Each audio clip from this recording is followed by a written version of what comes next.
All right, everybody, welcome back to the Beans No Ball podcast. This is episode 16. Lot of great football this week. Lots of stuff to talk about. So let's just get right into it. Yeah, so as we said before, we're closing into the season, so we're just trying to finish strong with the podcast, see how it goes, and with the looks of it, we're in our jerseys for this episode. I think it's the first time since, This is the second episode, man. Yeah, so since August, or around August, beginning of September. September. Yeah, so good in jerseys, just, it's going to be a great episode with this. So, obviously, let's kick it off. First game, Raiders-Rams Thursday night. David, your game, so I'll let you take over. Of course, man. I mean, this is the first game that I can actually be happy about with. I mean, I was expecting a win. Wasn't too sure about what was going to happen with Baker. I wasn't sure if he was going to be ready to play, but I was hoping for it. And with Wolford not looking his best and kind of having injury trouble, it did open the door for Baker. And I mean, thank God it did. Look how great it went for him. I mean, 230 yards, just one touchdown pass, which was the touchdown pass of his life. What a pass to Van Jefferson.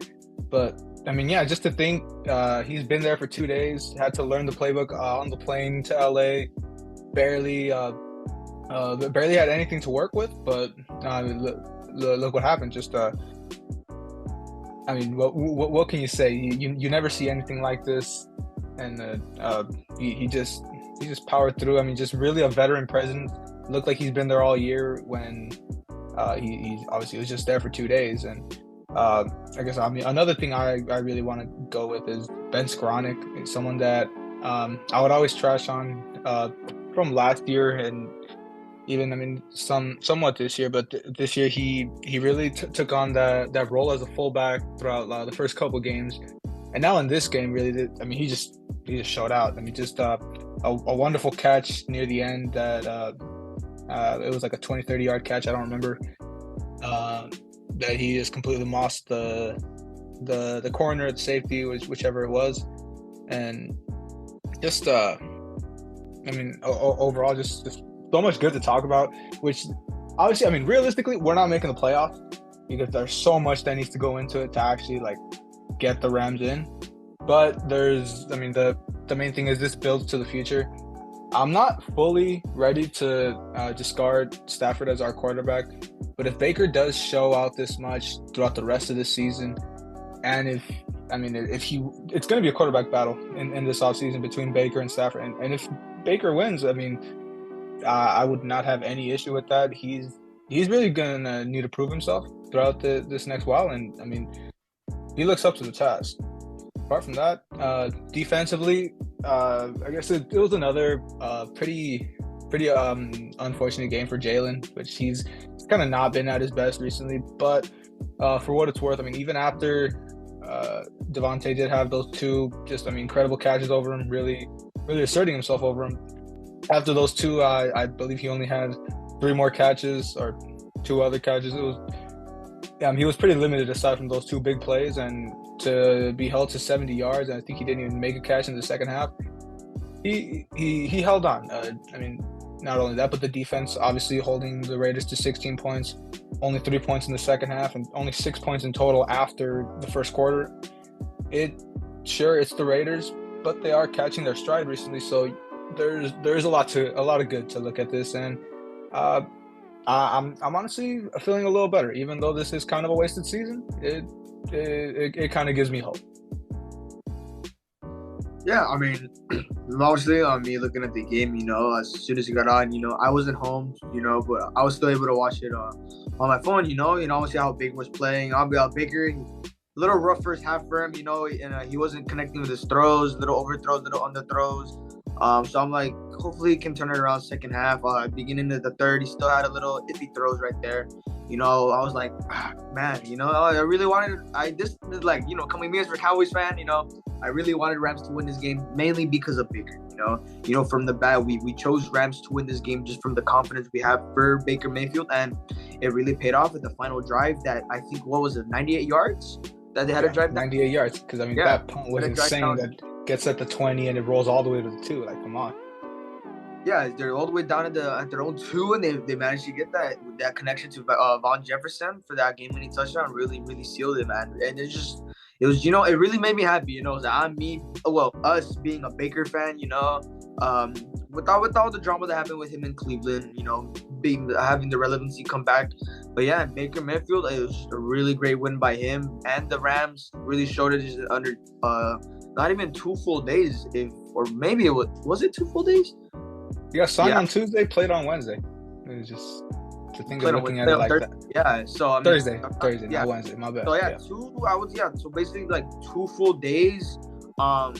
He got to learn the playbook. I would assume he probably knew only a quarter of the playbook, but excuse me, without even without all that, I mean, he still managed to pull it off.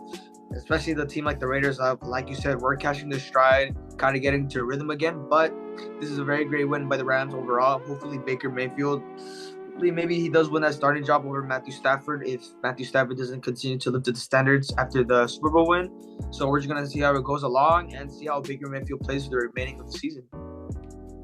So now moving into our Sunday slate with the 10 a.m. game, we have possibly not one of the best, but possibly a good game to happen along. It was a very great divisional game from the AFC East.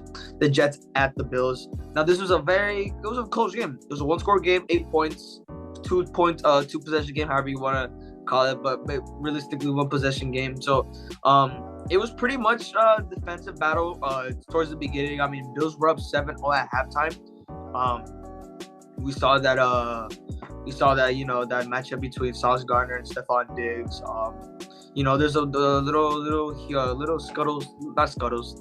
little skirmishes here and there between them. Little one battles by Sauce, little one battles by Diggs. Going back and forth, but it was pretty much close game overall. The game, second half, it's really took a toll. Third quarter, I mean, teams kind of got the rhythm. And it was pretty much just an 8-point game. 8-point game is what it finished it off. Fourth quarter, I mean, the Jets, I mean, they did get a safety, on the Bills.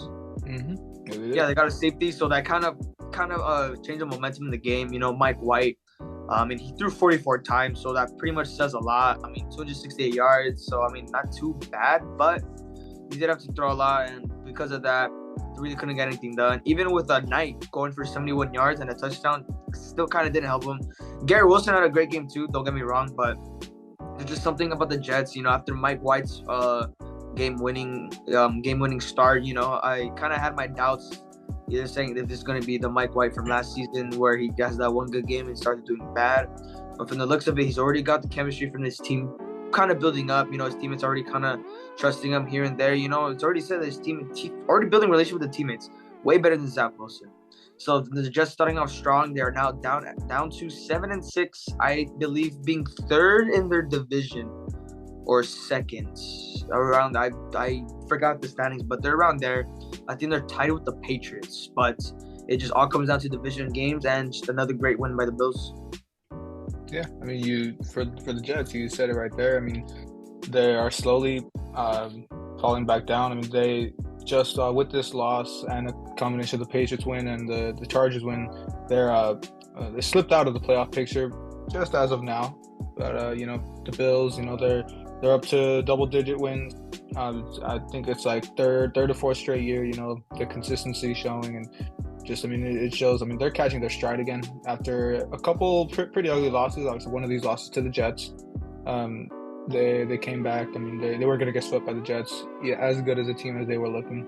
But the main thing you look at here is Mike White's injury that kind of took a hit to what the Jets were able to do. Because sure, he kept trying to come back into the game. I believe. I mean, he got knocked out, came back in like a good 2-3 times. So, I mean, it's good on him. I mean, obviously, it shows his leadership and he wants to be out there.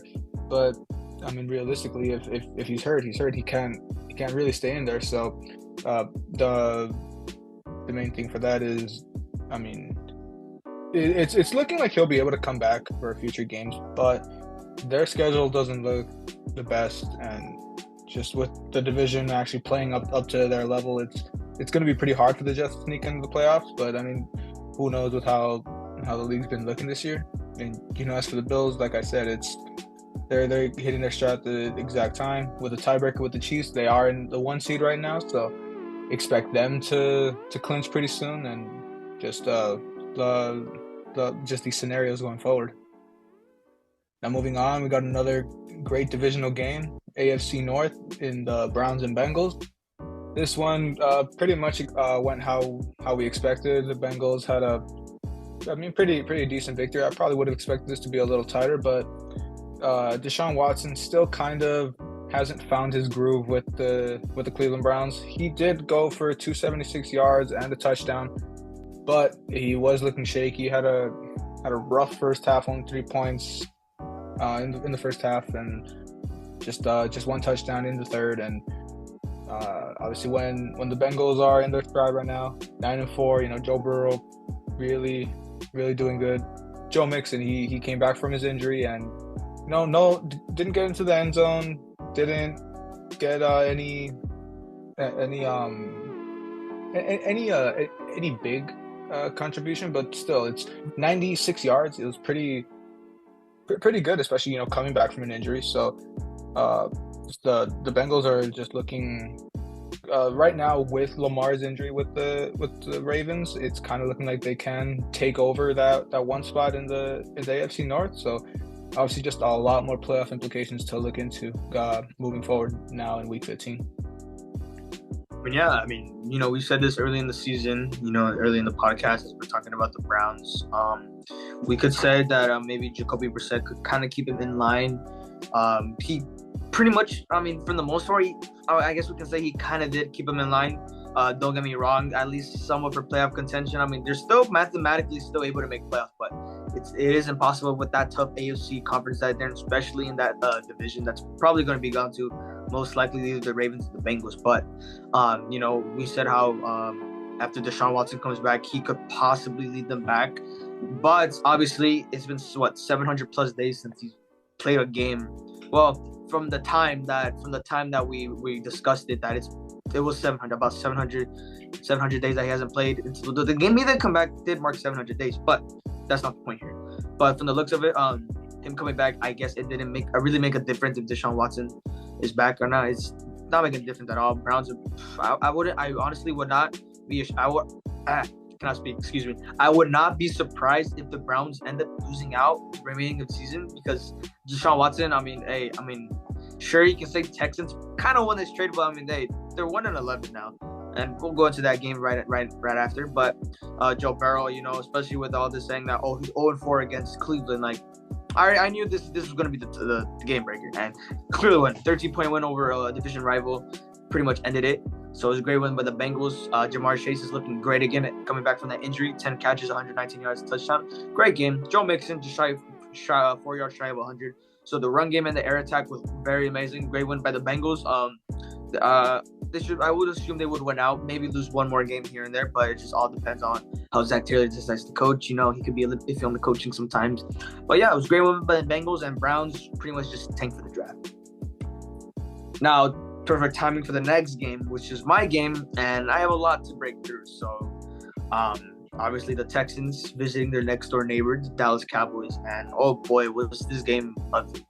It was very, very ugly. We get the ball first drive, we score.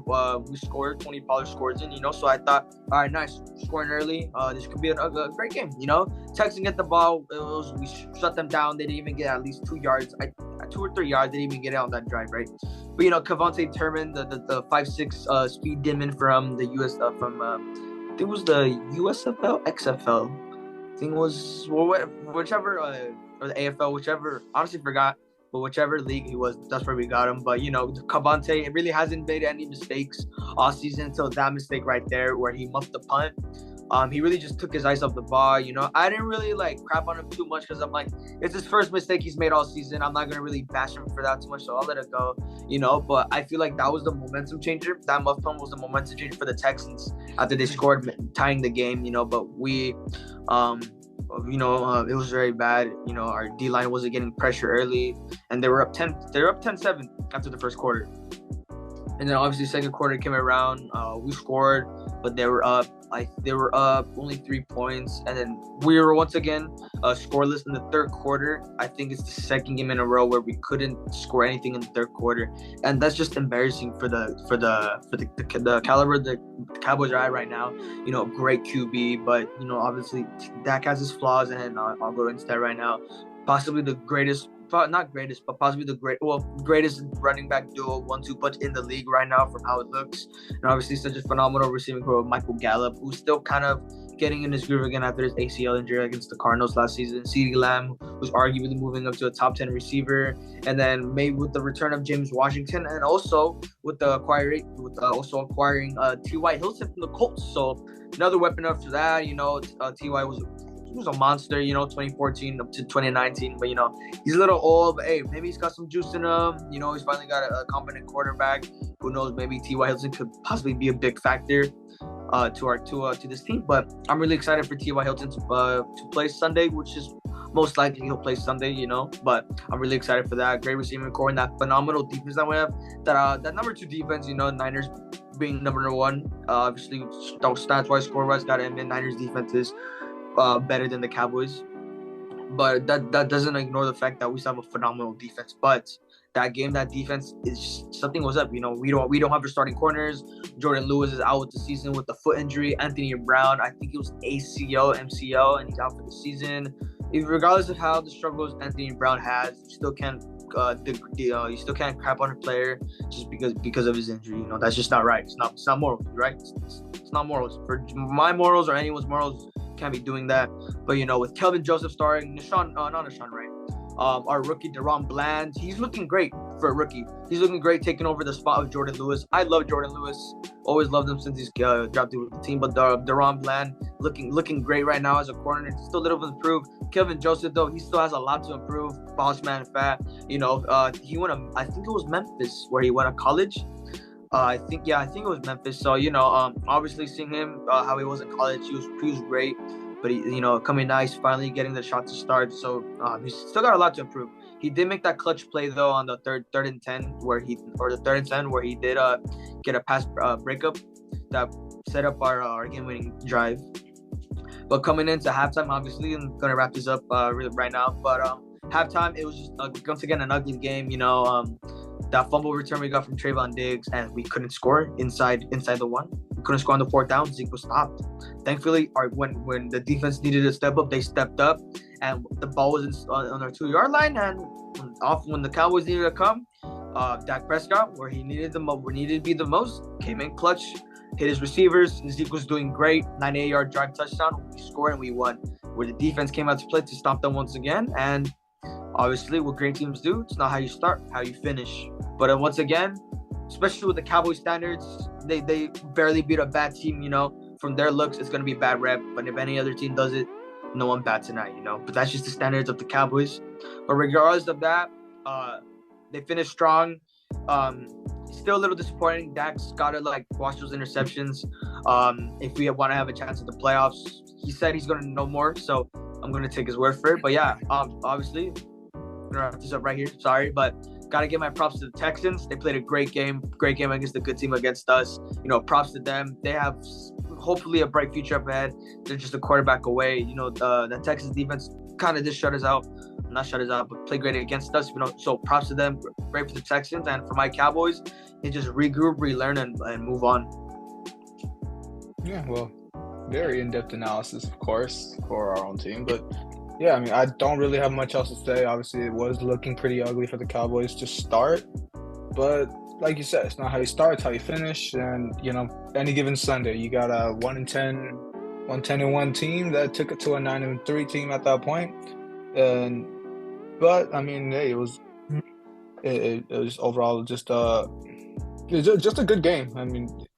Records aside, and any given Sunday, and any team can play up to anyone's level. And like you said, props to the Texans for what they did, but Cowboys did find their way eventually. And hope this isn't the kind of signs of stuff to come that the Cowboys drop in form. But I wouldn't expect them to. I would expect them to regroup after kind of playing down to someone's level. We'll see next week. They got another inferior opponent to see how they look, but I wouldn't be too worried about the Cowboys. Now moving on, finally we got another very surprising game that we both knew could go either way. It's the Vikings and the Lions. As I said last week, I was very close to going with the Lions, really, and like I said, I would not have been surprised if the Lions won. Look what happened. I mean, it was a close game for the most part, don't get me wrong, but the Vikings just disappointing in a way that they kind of seem to be losing their early season form little by little. I mean, still 10-3, still in prime position to clinch the division even this week now, but you lose to a Lions team that, I mean, just look at the Lions now. They're up to, I believe it's 5 wins out of the last 6 games. You start 1-6, now you're 6-7. Still legitimately alive for the playoff. Not too sure if they will, but I mean, it's a great story seeing Detroit actually play decent as of late, and Jared Goff too. You know, I mean, sure, Kirk Cousins kind of did outplay him, which, I mean, Kirk got over 400 yards and 2 touchdowns, but it was just a great game for Goff, and I mean, he's the one that came out with the win. So I mean, all the yards Cousins could have got, I mean, in the end, it's dead stats if you can't get the win. But I mean, just an overall great game for the Lions. Not much else you could say, and I mean, see how they can go moving forward if they can push for a playoff spot. Yeah, I mean, obviously, I went with the Vikings right off the bat, even ignoring the fact, you know, being in denial that their past 4 games at the time they've allowed 400 plus games. I think it was the past 4 games, 400 yards plus in those games, you know. But I didn't let that fact, you know, me being a little foolish, didn't allow that. And also realizing that the Lions at one point did have the number 1 offense, and their offense is still explosive, you know. And then obviously Jameson Williams coming back, he had a great game.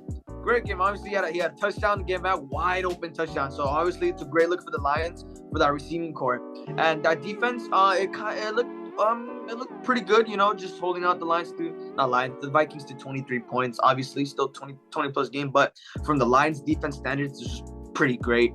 But obviously, like you said, dead stats. Kirk Cousins did outplaying Jared Goff, 425 yards. But I mean, obviously, you said it. It's dead stats if you don't get the win.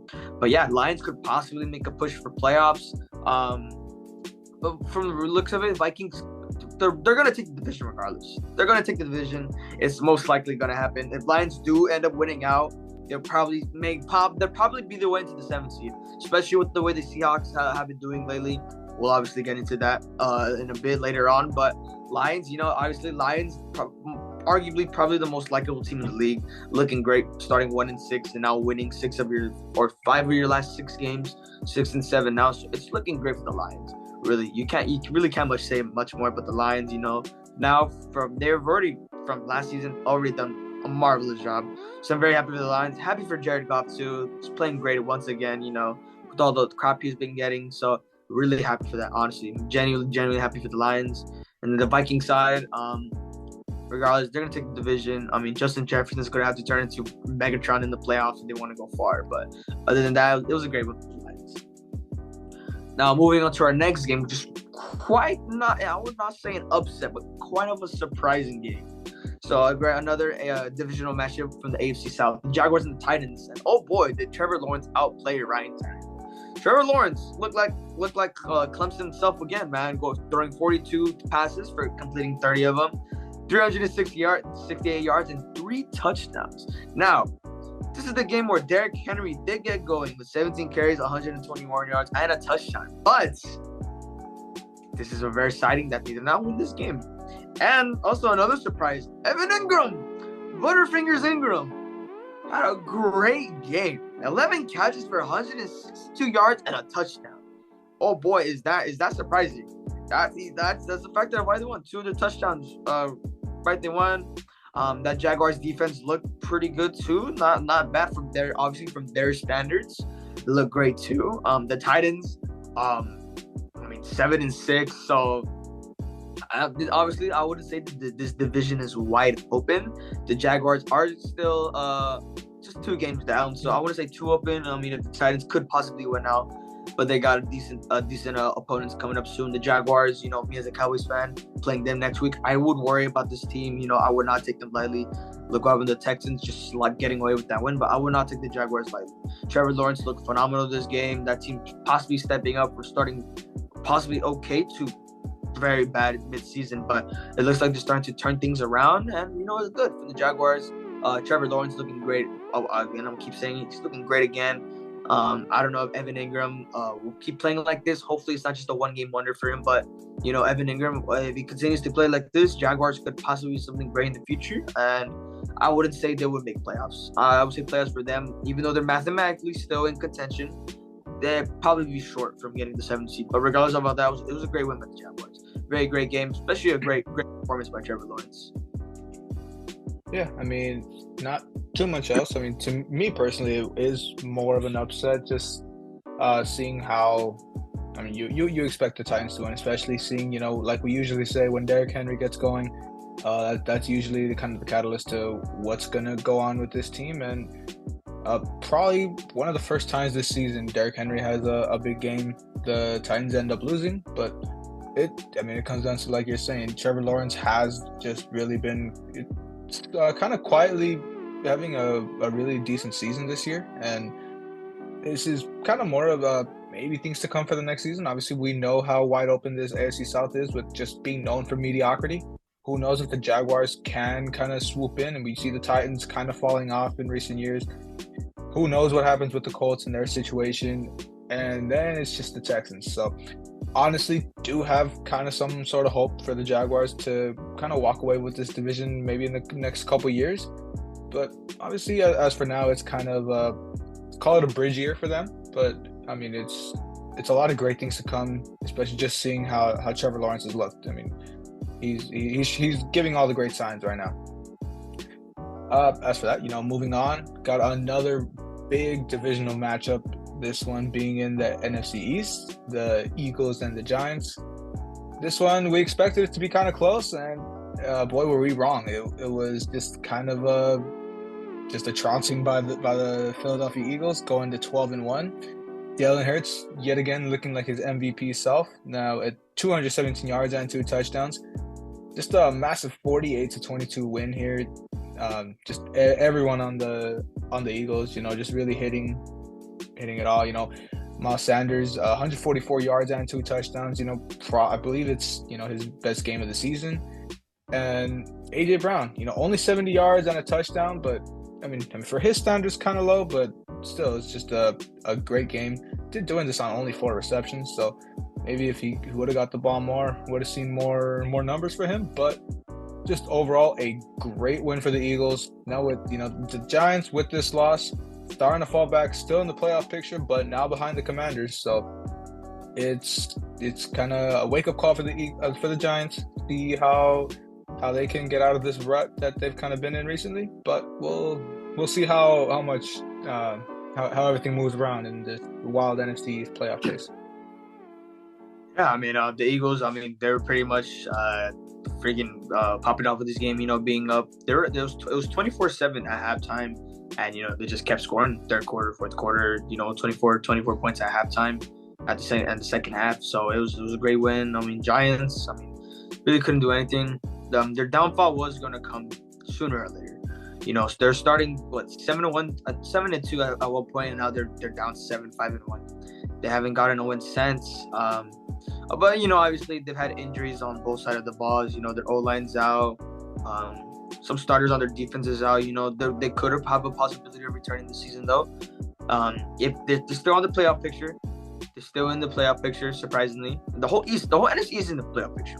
So, but it's still looking bad on the Giants. And if that's the case, if they do end up making playoffs, most likely first round exit in the wild card. But obviously, Jalen Hurts MVP season, he's probably this close to winning it if he possibly wins out. But with me as a Cowboys fan, obviously I'm keep saying that. If we do want to take this division, I kind of have to hope the Eagles lose out. We beat them on Christmas Eve and they lose out. We win out, take the division, and get away with the 1 seed and get the first round bye. That could possibly affect Jalen Hurts' MVP run, but it's most likely not going to happen. it's all hypothetical. I would hope it happens, but we'll just have to see. Miles Sanders had another great game on the ground, 144 yards and a touchdown. AJ Brown, obviously that big three. AJ Brown had another good game, 4 catches, 70 yards and a touchdown. So obviously great win by the Eagles and the Giants. I mean, what else can you say about the Giants? Their downfall was expected, and it seems to be it. And if they keep losing out, Commanders are going to obviously get the higher seed on them, and possibly Lions if they win out and Giants lose out. Lions get the 7th seed, but obviously they're in my division, so got no sympathy for them. No hard feelings though, no hard feelings. But moving on, we have another great divisional matchup. A lot of great divisional games this week. The Ravens at the Steelers. Now, obviously, with us saying with Lamar's absence, Lamar's absence, we didn't expect the Ravens to win, but oh boy, was this really, really made us look awful, man. I mean, even though it was a very close game, very boring game, Ravens won 16-14. Mitchell Trubisky, I mean, played decent, but I mean, again, dead stats if you don't win. 276 yards and a touchdown. It was a close game. It kept going back and forth, but Ravens, it was great. Tyler Huntley, I think it was Tyler Huntley that started, right? Yeah, but he got hurt, so. Yeah, he got hurt. So who had to step in? I forgot because I kind of switched his game off after a bit. Yeah, I don't remember who took a spot. Yeah, it was their third stringer, so. Yeah, I don't recall. Yeah, I want to watch. I think it was the Chiefs game, but regardless of that, yeah, I mean, still got away with the win. Pretty ugly fashion, especially with the Ravens' upcoming opponents. They're winnable games, but I mean, anything could happen. Go forward and back. They're 9-4. I think they're tied with the Bengals, but who won their first matchup? It was the Ravens. Have the tiebreaker so far. Yeah, they had the tiebreaker so far. So Ravens are one game. They are one game ahead of the Bengals. Obviously, they haven't played one early again. So Ravens are first on the NFC North. So obviously, they beat Bengals. They'll probably get the division. But regardless of that, if Lamar's absence right now, it was okay played game, but still very boring, very bad. So I'll keep saying it though. With Lamar's absence, with the way they played, they're probably going to lose 2 more games. Who knows? I would love if the Ravens prove me wrong and win without him until he comes back, but I would just have to wait and see. Yeah, I mean, I guess the main story here and kind of the reason our prediction kind of went a little south was the absence of Kenny Pickett. His injury. I mean, he's kind of been hitting his stride recently. Nothing too major for the most part, but I mean, it's been enough to get the Steelers a couple wins. And him going out, I mean, Trubisky did fine in his absence, but I feel like the Steelers probably could have come away with it if Pickett was still in there. I mean, you would have expected at least them to still come out of it. I mean, you see the Ravens already being down to their second stringer in Huntley. He goes down, they go to their third stringer. I mean, he was still able to get it done, of course, but I mean, it was I would say mainly came down to the return of J.K. Dobbins. I mean, 120 yards and a touchdown on 15 carries, coming back from that knee injury that it's been plaguing him since last season. A great return for him, obviously, but two teams that are pretty banged up, obviously, and you can kind of see that in how kind of ugly football for the most part. But I mean, in the end, a win's a win for the Ravens right now. With the absence of Lamar Jackson, like we keep mentioning, this is crucial to win a close, tough game like this.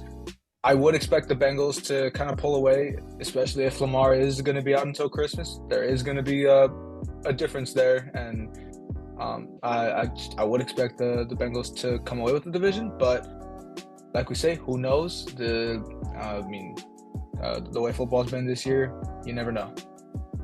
Moving on, finally pushing into the afternoon slate, kicking it off with the Chiefs and the Broncos. This was flexed out of Sunday Night Football, thankfully. We didn't have to see another Russell Wilson game. But if it would have been like this, would not have complained to see a Chiefs-Broncos game. I mean, we see the Chiefs were up, I believe, 24-0, 26-0, something like that. They were up. Yeah, the Broncos shut out. Huge. And then all of a sudden, the Broncos just stormed back, and I think they made it a one-score game a couple times, but in the end, the Chiefs did kind of keep them away. It was just really surprising that uh, the Broncos and of course Russell Wilson were able to actually get into the end zone. It's that's kind of been the main thing that the Broncos have been struggling with. I believe Wilson got like 3 touchdowns this week. I think it was, but the main factor here was the defense, who was usually sound for the Broncos for the most part. The Chiefs were able to exploit that and get 34 points. That was the main downfall. Obviously, they allowed 352 yards and 3 touchdowns for Patrick Mahomes, him just having one of those games. And, in the end, it was the expected result. Chiefs go to 10-3, and the Broncos fall to 3-10. Yeah, it was a pretty close game. Broncos did seem to, like you said, storming back. It was quite surprising. I'm watching this game, and Chiefs are up, shutting down the Broncos, and I go to the bathroom, do my business, and I come back, and I'm like, what the hell? It's already close. It's already a close game. But obviously, Wilson went down with a concussion, and regardless of how his performance was this season, it was really bad to see such a veteran player go down like that. Everyone's switching up on him. I've said my things about Russell Wilson this season. He wasn't playing good. I was just stating the obvious. He wasn't playing good. Wasn't helping the offense. Wasn't helping the team in general. And obviously, especially with the thing with his birthday, I felt bad. I was starting to have my sympathy for Russell Wilson, but it doesn't ignore the fact that he was playing bad. But I still have a soft spot for him, But I would not deny the fact that I was crapping on how he was playing this season, and obviously, no one can blame me, right? But obviously, it's obviously back to morals. Can't be crapping on a player still after his injury, But just a lot of people switched up about that. That's just how people are, how life is. But it was very sad to see. It was a close game. It was a very close game. It was what was it? It was a 6-point game, I believe. 34-28. Yeah, 6-point game. So very surprising. But hey, regardless of all that, it doesn't look good for the Broncos. I really hope Wilson turns it around this offseason for the Broncos to be a contender. Because the Broncos were just a quarterback away from being a contender. Acquiring Wilson, obviously right now it doesn't look great, but hopefully in the offseason still they can turn it around. But at this point, they should just tank the draft. So obviously moving right along, almost closing in our Sunday slate, our third to last game closing out. We have a game that was pretty not negotiable, pretty one-sided. The Buccaneers at the Niners, and did that Niners defense step up today? That Niners defense held Brady to 7 points, shut them down in the second half, getting that touchdown in the third quarter, but it was just a defensive battle fourth quarter, nothing too special because the Niners are already up. And man, Brock Purdy, Mr. Irrelevant, not so irrelevant anymore, Mr. Relevant. He looked great coming from Mr. last pick in the draft, taking over for the injured starting quarterback Jimmy G. And oh boy, did he look great. He had a great game. Little miscues, but obviously weren't too major, but he played phenomenal. It's a great game. Christian McCaffrey looked like prime McCaffrey, like back in 2017 and 18. 19 carries, 119 yards and a touchdown. Not so great. Brandon Ayuk had a fairly average game for his standards, obviously for his receiver. 2 catches, 57 yards and a touchdown. Excuse me, so not too bad. But Tom Brady, it's over, man. It's over, man. Excuse me again. After the divorce, 2-win streak, and then now they're back down to 6-7. But they're on top of the the NFC South, which is not to be happy about. They're pretty much the NFC least now from how the NFC East was now. It's pretty much swap places, but from how the division is, Panthers. Excuse me. Panthers could possibly take it, but obviously, again, we'll go over that next game.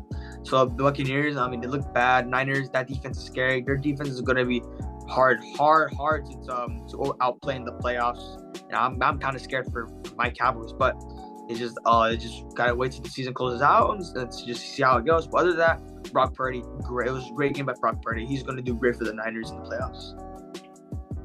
Yeah, I don't have much to say here. Brady, although, the team's downfall is looking inevitable, he did have a good game himself. 253 yards and a touchdown.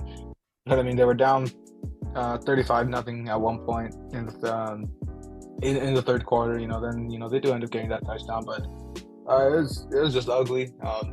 like you said, it looks like Father Time finally did catch up with him. It's coming realistically this time. He probably should have stayed retired. Let the Buccaneers kind of move on.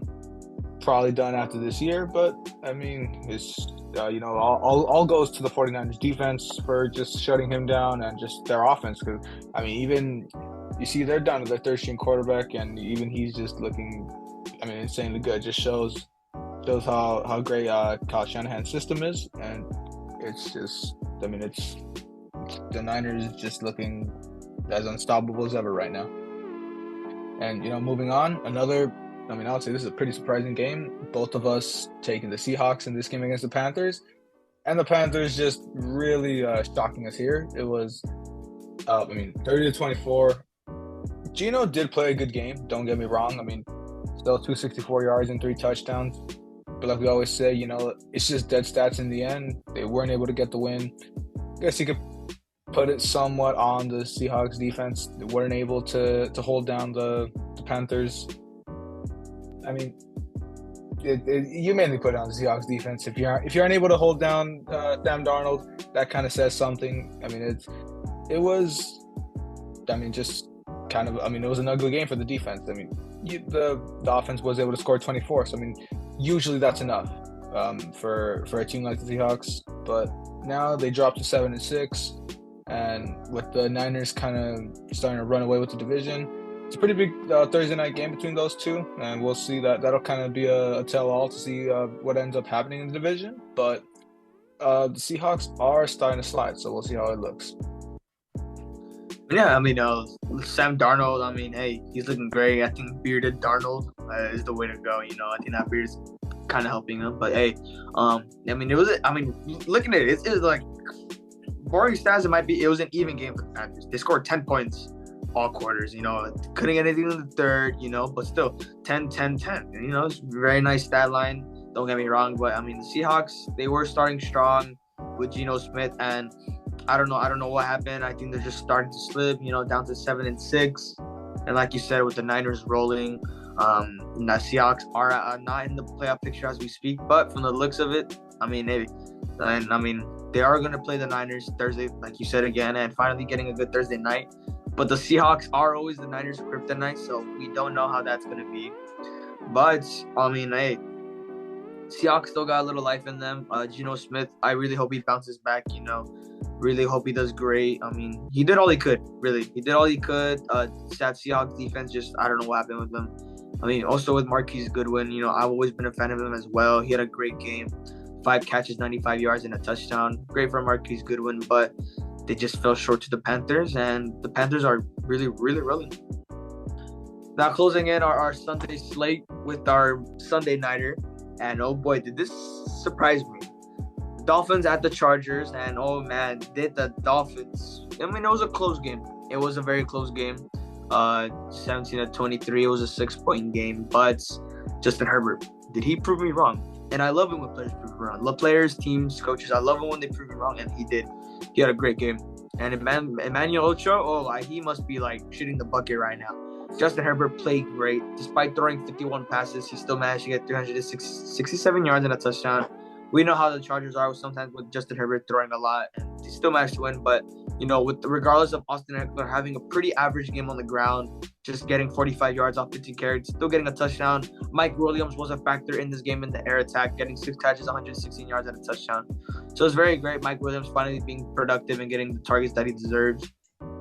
But, and that one play where the Dolphins fumbled and Tyreek Hill scoops it up and scores, after that, it kind of turned around the game being 10-7. But it didn't stop the Chargers at all. They were up 10 points at halftime. They're up 10 points at halftime. It was 17-7, 10-point game. And then Dolphins seemed to be rolling, kind of getting it in, but they couldn't get it done. Tua looking like rookie Tua. Tua was looking like, I'm sorry. He was looking like rookie Tua, like he was his rookie year, obviously. So it didn't look great. I mean, pretty much shows if Tyreek Hill and Jalen Waddle can't get open, Tua's going to struggle. But this kind of did hurt his MVP reputation for this year. But, I wouldn't put this game on the whole team. You know, obviously it's a team, so they're gonna lose it out the team win. But I wouldn't put everything on Tua, even though he did play bad. He did play bad, excuse me, but I wouldn't downgrade Tua. You know, even though the MVP race is pretty much one-sided at this point, Tua's gonna be fine. Tua's gonna be fine. Chargers, they played good against the great Dolphins team. Yeah, I mean, you took it for the most part here, I guess. For me, you know, hey, it's one game, but I mean, I've been saying it. Justin Herbert is still that guy for the Chargers. Would have no doubt in my mind. Sure, he has had, you know, poor run of form as of late, but look at a game like this against a really highly touted opponent like the Dolphins. He stepped up. It's probably a little too late at this point in the season to really have anything going this year. Who knows? They can still sneak into the playoffs as that 7th seed. The only time will tell. But hey, I mean, it's just overall, it was a great game for the Chargers. Obviously, was not expecting that myself, and just the Dolphins kind of just letting go of a lot of great opportunities that they had to win this game. But that just shows them the Chargers defense was able to step up, even with a lot of key pieces either being injured or just being out right now. And of course, let's close this recap up with our Monday Nighter, which went just about as expected. The Patriots to the Cardinals. Although obviously the big news here, just in the third play of the game, Kyler Murray went down.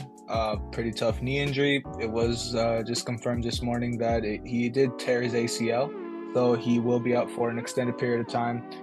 Obviously, we know this is usually a year-long injury, so he will probably miss some time next season. It's just really unfortunate. He's had injury trouble all for the most of the second half of the season, and you know it came down to Colt McCoy to take over, take the lead of this team yet again, as he did a couple weeks ago.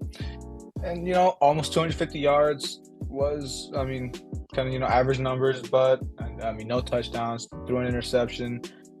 It was just, I mean, kind of what we expected, even without. I mean, just at first we expected, you know, an ugly game for them even with Kyler. Now without Kyler, it just gets worse.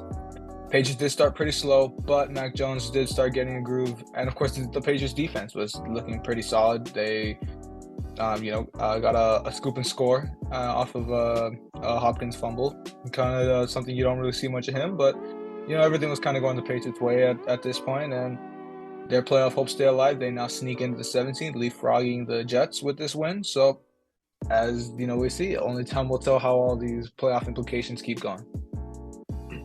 Yeah, I mean, it was a pretty ugly game to start off with the Patriots, you know, and I chose the Patriots. We chose the Patriots to win this game, and it was pretty ugly, you know. At the gym, checking my phone, I'm like, God, the Patriots, what's going on with the Patriots? And then, you know, I think there's a clip of not Matt Patricia. He was pretty much a factor why the Patriots weren't going, but I think there's a clip where Mac Jones was kind of like waving off Matt Patricia, and then I think they went on to score like 20 unanswered. So, I mean, that pretty much shows that Matt Patricia just isn't a good offensive coordinator. But I think he was mainly a defensive coordinator, if I'm not He was wrong. a defensive coordinator. Yeah, he was a defensive coordinator, right? So I think that just shows he sucks at running an offense, really. But that just showed right there, Mac Jones leading that offense, scoring 20 unanswered, really in Matt Patricia's face. But it's just not good. Matt Patricia's not good. He wasn't a great head coach, great defensive coordinator. But bad coaching as an offense. But hey, Mac Jones stepped up, did great, led the Patriots to this win. Colt McCoy, I mean, just had to step in, but not too bad. James Conner, not too bad either, 85 yards. But DeAndre Hopkins, pretty okay game, 7 catches for 79 yards. The Cardinals, I mean, sure, mathematically still in playoff contention, but really doubt they're with the absence of Kyler Murray now, ACL, really hard to tell. And Kyler, he's had a rough season. Really bad season for Kyler. Hopefully it's a speedy recovery for next season. I really doubt he'll play the first quarter of next season. I highly doubt that. I doubt he'll play, but best wishes to Kyler. Hopefully he gets better. ACL injuries are nothing to play around, so reload for that. And obviously the Cardinals season is most likely over. Patriots 7th seed went out. They could possibly sneak into the 6th, maybe stay 7th, still in the playoffs, but obviously time will tell. And obviously, we had 5 teams on bye: the Falcons, the Bears, Packers, Colts, Saints, and Commanders. I mean, not really gonna go into them. I mean, those 6 teams. I'm sorry, it was 6 teams actually. Those 6 teams, they're pretty much all the same. Flaws, still got lots to fix. So we're not really gonna go into that. But yeah, it was a very, I would say, short week of football. So, that wraps up the week 14 recap. Sorry, that wraps up the week 14 recap. And obviously, before we head into our week 15 predictions, we're gonna go over our predictions, our score predictions for week 14. David. So yeah, it's more the same. Obviously, we were in full agreement on all of these games. Unfortunately, no change to our tied record right now. We both went 8-5. Not our best, but there's a lot of upsets this week. Not much you can do about that. Both 8-5, and this puts us both yet again even at 121 and 87. Still pretty far up there, and as got good couple amount of more correct predictions than wrong. But hopefully week 15, we're getting a nice full slate of 16 games, so that hopefully we get into the double digits in correct predictions and see how much maybe we can actually get some disagreements in this week.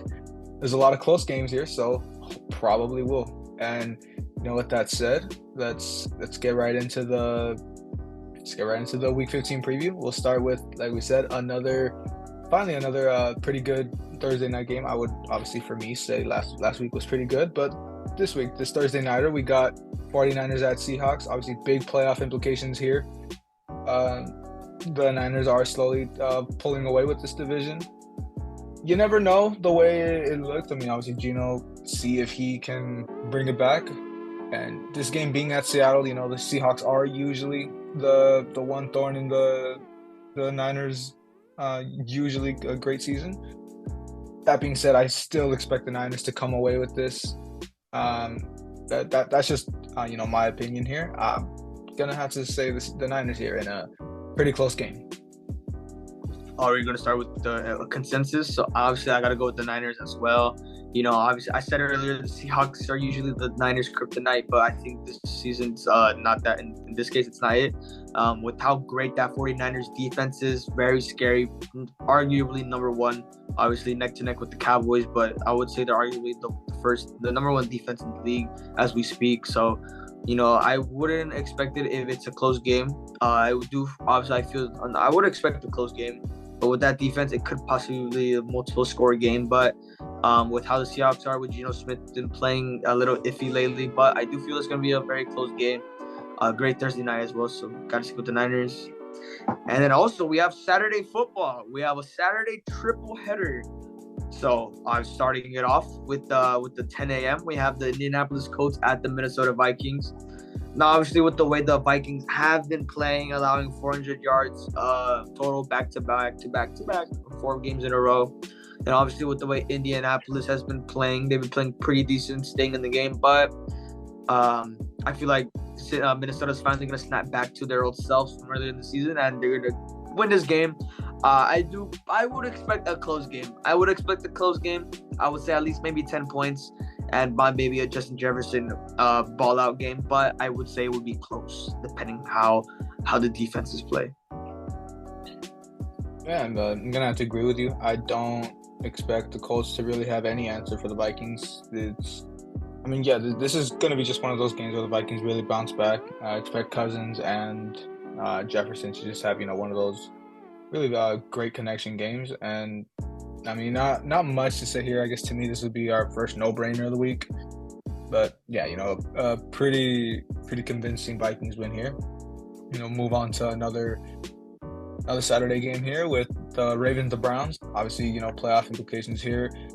With the Ravens injury situation, I am gonna have to say that the Browns come away with this win. I still see Deshaun Watson struggling. He's still not in that groove yet, but I do. I just see with the Ravens not having a stable quarterback at the moment. I think the Browns defense is gonna have they're gonna have their way, whether it's Huntley or a third stringer here. It's gonna be a Browns victory here. Yeah, you read my mind at this one once again.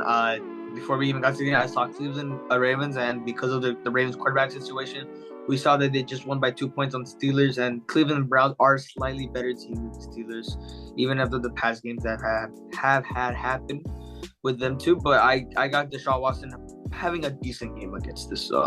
I wouldn't expect a huge game from him. I would expect a close game with the quarterback trouble with the Ravens, but I feel like the Cleveland Browns are going to win a very close one on this one. And now moving on, we have possibly a great game up ahead on the Saturday night. The Miami Dolphins at the Buffalo Bills. We see the Dolphins coming up pretty close loss against the Chargers, and then the Buffalo Bills coming off a pretty great win against the division rival, the Jets. But I'm going to go with the Buffalo Bills on this one. I got Stephon Diggs really having a great game here against the Miami defense. Tua bouncing back here. Not Tua, excuse me.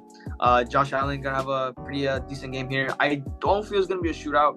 I feel like it's gonna be a neck to neck, pretty close game, not neck to neck, regard necessarily, but pretty close. But I got Tua at least playing pretty decent, staying in the game. But I got Buffalo walking away with this one by at least a couple points. I would say at least, let's say a touchdown. Yeah, I'm basically gonna have to feel the exact same way. I want the Dolphins to win this game. I really do want to see Tua, keep this division race, keep it close. But to me, the Bills are going to come away with this and effectively wrap up the AFC East. It's, not mathematically, obviously, but just logically, that'll be the one to push them in. Not too much to be said. You see how the Bills are really hitting their stride, and the Dolphins not at their best. Playing a team like the Bills is not going to be helpful for them. So I'll say a close game, but the Bills coming out on top here. And of course, moving into the Sunday slate, starting with our early games, we begin with the Eagles at the Bears. Wouldn't call it a no-brainer, of course, because you never know with the Bears, as shitty, let's call it, they've been this year. They still have a tendency to just play up to other teams' levels, and I'm still gonna have to go with the Eagles, of course. Just Jalen Hurts playing at an insane MVP level, and I'll expect them to go to 13-1. Still expect them to get humbled at some point this season. It's not gonna be the Bears. Yeah, I'm gonna have to agree with you here. I got Philadelphia winning this one. I would say it's a very close game. I would say it's at least a 10-point game with the way Justin Fields is. He is a great, we got two great mobile quarterbacks. Obviously Jalen Hurts being the better one here, but obviously Justin Fields, I think he is on the top 10 on the rushing this season. So obviously he's great on the feet, but we know how he is on the air. He's not good passing the ball. He just isn't, and it's the sad truth for Bears fans. But I got Philly with this one by at least a couple. Next game, we have I would say a very tight game. We have the Atlanta Falcons at the New Orleans Saints, and obviously earlier this week, Desmond Ridder is going to get the start over Marcus Mariota. So this is going to be very different to see how Desmond Ridder is. So I wouldn't complain if we have a disagreement here, but I'm going for the New Orleans Saints on this one. I got them winning. I honestly, again, I would like to see if Desmond Ridder proves me wrong, to see how he plays that game, if he can get it going. But just for him making his first start, late in the season, I don't think he's gonna do really well. But I would love if he proves me wrong. But I got New Orleans winning this one. I got an Andy Dalton masterclass, another one in the season after playing poorly the last games. Wondering about a disagreement, we are finally going to get it. I don't see any possibility of a Dalton masterclass. We see how it went the last time you predicted one. But I don't know. I'm not expecting a great game from Desmond Ridder. It's going to take him a while to really get settled in. I still need to see more out of him. But just comparing the two teams, I would believe the Falcons have a little bit of a slight upper hand. That's just my expectation right now. Just their defense has. Obviously we know we say it all the time. They are just bipolar as hell. You never know with the Falcons, but this time I do expect them to step up and possibly I'll even say that Andy Dalton throws 2 interceptions to really sink the Saints in this game. Now, of course, moving on, we got a pretty good game as the season has rolled on. We got the Lions at the Jets. This one, surprisingly, we never would expect it at the start, but it's got playoff implications, and I'm gonna have to say the Lions come out on top. I mean, with the Jets, I mean, you do expect Mike White to play, but just the way the team's been looking, they are unfortunately falling off. I expect them to keep falling down on the playoff picture. And the Lions, you never know, man. If they keep this up, just Jared Goff, the way he's been playing, we might see the Lions slip into the 7th seed. Yeah, I'm gonna have to agree with you again, man. I'm gonna agree with I'll agree with you, but I'm gonna go with the Lions on this one again. You know, with the way the Lions have been playing, the defense stepping up for their standards. But you know, with New York, how they've been stumbling, Mike White hasn't really been progressing after that win against the who did they win against? I forgot who Mike White won against. Was it the Jaguars? I don't remember. I don't remember. Honestly, I don't remember. Honestly, it was blank right now. My mind's really blank on who they beat, but after that, they just couldn't progress after that. So I got Detroit winning by at least a couple points here. It's gonna be a close game, so hopefully Detroit can pull it off. So next game, we have also another pretty neck-to-neck game. We're getting close games this week. We got the Pittsburgh Steelers at the Carolina Panthers, and obviously with how Sam Darnold's been playing, how Carolina's been bouncing back, and with Steelers, Kenny Pickett kind of finding his rhythm once again with the team. But I'm gonna go with the Carolina Panthers on this one. You know, I feel like that Darnold can possibly carry the Panthers to win the NFC South over the Buccaneers, especially against this Pittsburgh team that's kind of obviously finding their rhythm again. But I got Carolina winning by a couple points. Very close game. I mean, this is obviously two neck and neck teams. You never know the way they're looking. Sometimes they can play up to the competition, sometimes they play down. I'm gonna go with the Steelers here. You just never know what you're gonna get out of both of these teams. Regardless if Kenny Pickett plays or if it has to be Trubisky, I'm gonna expect the Steelers to edge out, and it'll be a low-scoring, ugly game of football. But you know, a win will be a win, and the Steelers will come out on top. And you know, to bounce back off of that, I would expect the Falcons to be the ones to piggyback the Bucs, not the Panthers. That would just be, you know, what I would expect. But moving on, Christian, we got your game. We got Cowboys Jaguars. Won't go too in depth. I'll let you take the bulk of this, but I'm gonna go with your Cowboys. I'm expecting a close game, though. I will say that I'm expecting Trevor Lawrence to kind of, you know, keep at this pace. I do expect him to give fits to the Cowboys defense, but in the end, Cowboys go to 11-3. I'm just expecting a really solid game for you Cowboys. Yeah, honestly, agreeing. I got my Cowboys on this one. You know, I wouldn't be mad if it's a close game. You know, with how great the Jaguars have been playing lately, with Trevor Lawrence, you know, playing great again. Obviously, how I said he was like his Clemson self, playing phenomenal. The least I could say, he's been great. Team's finally getting it together. Hopefully, the defense of the Cowboys does step up this game, getting pressure on Trevor Lawrence, and hopefully we can get a blowout. That's all I ask, to be honest. But honestly, wouldn't be upset if it's a close game, because this is a team that Jaguars are kind of getting a groove in. Just Dak really needs to stop with the turnovers, get the offense going early, defense gets going early, and I would hope for a blowout. But if it's a close game, wouldn't be upset if it's a close game. But got my Cowboys team this one. Now, the next game, obviously, it shouldn't be a no-brainer.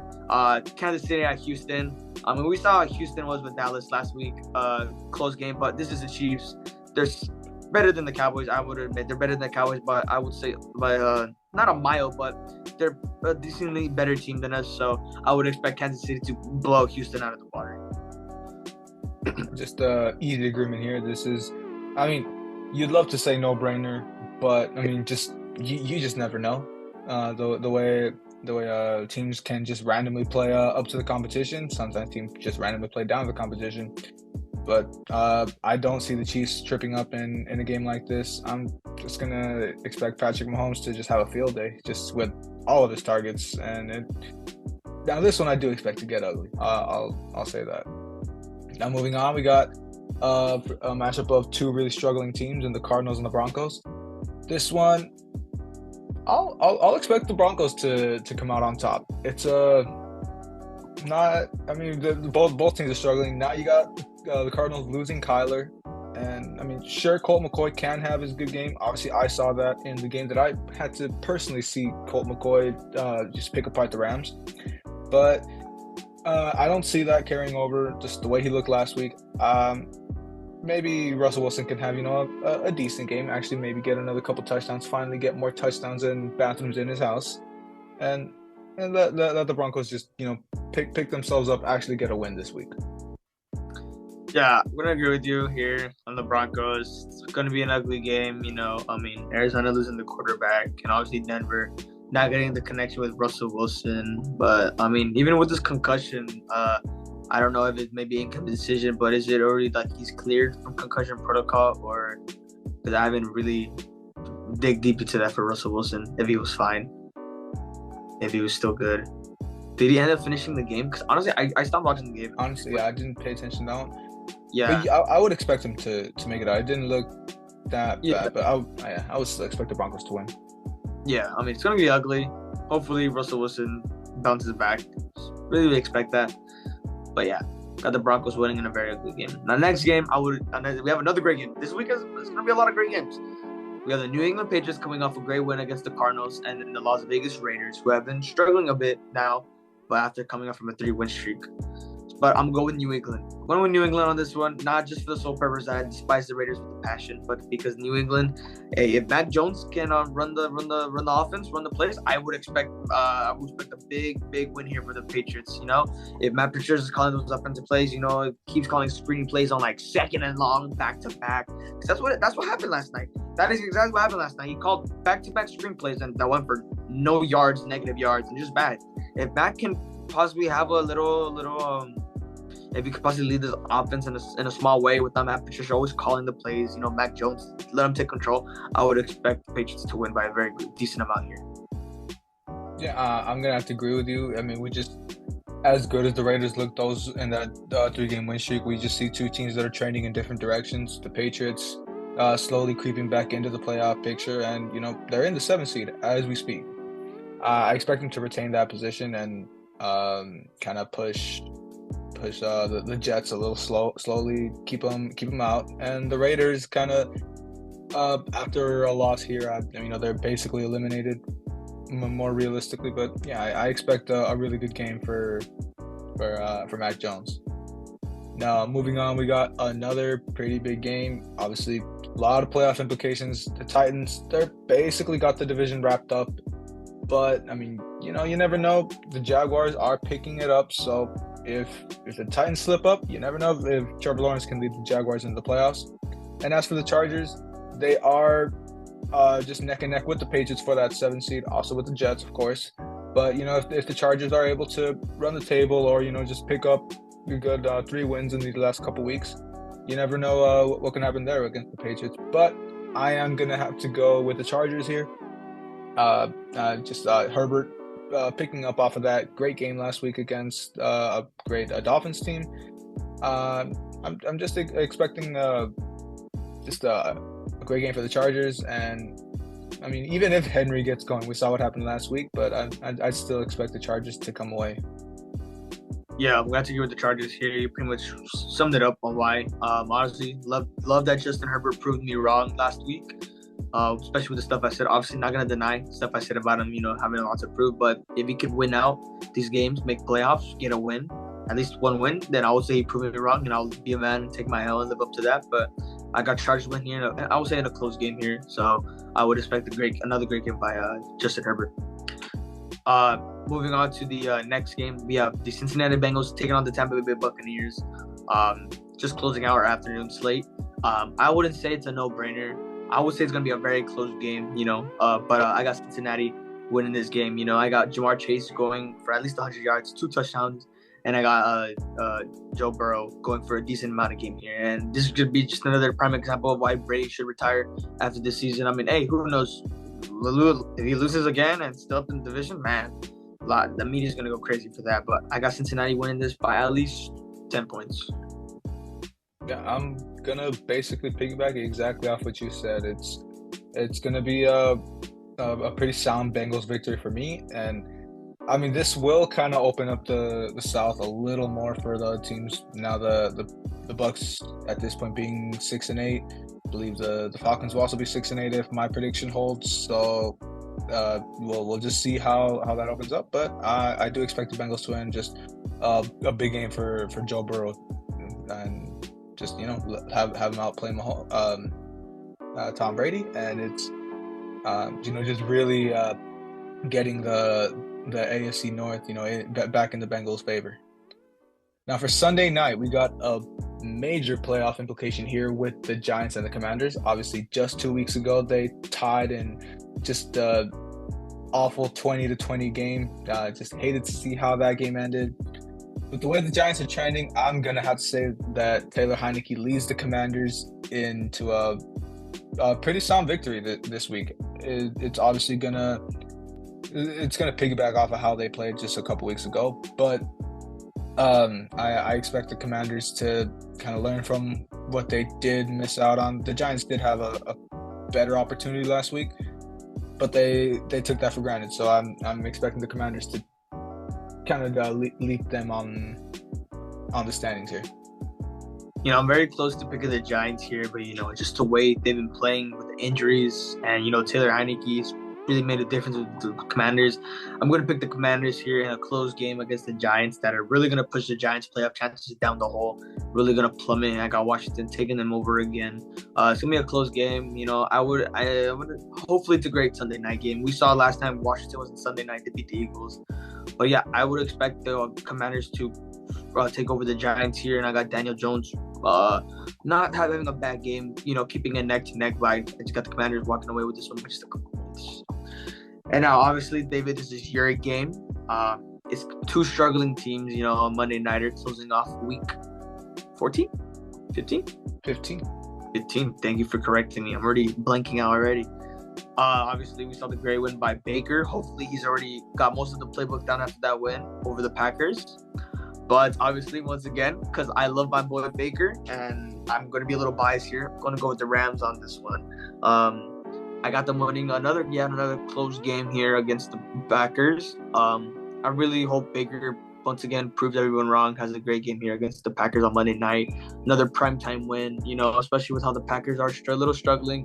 They did win against the Bears, but hey, Packers, the Rodgers always finds a way to beat the Bears, regardless of how bad they are. But I got Los Angeles winning by a pretty close game here.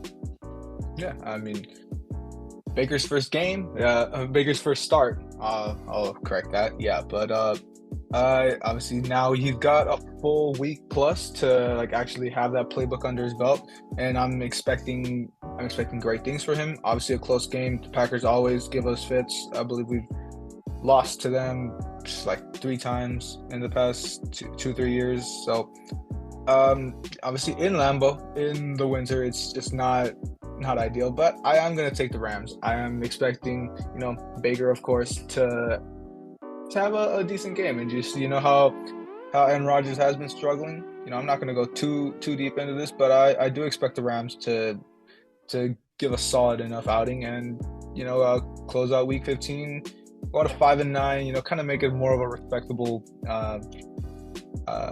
follow-up campaign to what's been a pretty ugly Super Bowl hangover.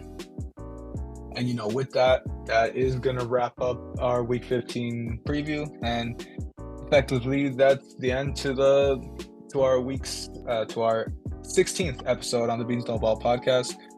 Obviously, as we always do to wrap this up, just appreciate everyone that sticks around. Appreciate just all the viewers, of course, and any subscribers, everyone, and just get this edited, get this out by Wednesday at noon, and I guess, Christian, anything you got to say to send us off? Yeah, obviously, we're just gonna piggyback up what we say each week. We just like to thank everyone that's our current viewers and our new viewers. We just like to thank anyone that's been sticking around with us. Obviously it's pretty what's the word? Pretty mediocre setup for how we are right now with their lack of production. But we're making it work, just doing what we love, and we'd just like to thank all of y'all for letting us do this. Obviously letting us have fun. And with that being said, that wraps up this week's episode of the Beans No Ball podcast, week 15's episode. Let's watch more football while we can as the season's wrapping up, and we'll see you guys on Sunday.